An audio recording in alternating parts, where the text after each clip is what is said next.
ഇന്ന് പരിശോധിച്ച 9 സാമ്പിളുകളും നെഗറ്റീവാണ്.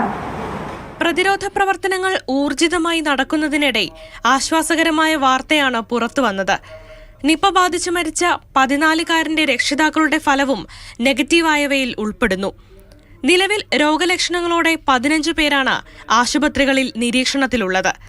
14കാരനുമായി സമ്പർക്കത്തിലേർപ്പെട്ട് രോഗലക്ഷണങ്ങളോടെ ചികിത്സയിൽ കഴിഞ്ഞിരുന്ന 2 തിരുവനന്തപുരം സ്വദേശികളുടെ ഫലവും നെഗറ്റീവായി.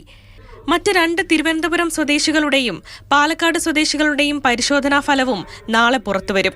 അതിനിടെ 2023 നിപ സ്ഥിരീകരിച്ചപ്പോൾ വവ്വാലുകളിൽ കണ്ടെത്തിയ അതേ വൈറസ് ഇത്തവണത്തെ പരിശോധനയിൽ കണ്ടെത്തിയതായി ആരോഗ്യമന്ത്രി അറിയിച്ചു. കുട്ടി മറ്റ് സുഹൃത്തുക്കൾക്കൊപ്പം നാട്ടിൻപുറത്ത് ഒരു കുളിക്കാനായിട്ട് പോയപ്പോൾ അവിടെയുള്ള ഒരു കാട്ട അമ്പഴം, അപ്പോൾ അതിൽ നിന്ന് അമ്പഴങ്ങ പറിച്ച് കഴിച്ചതായി സുഹൃത്തുക്കൾ പറയുന്നുണ്ട്.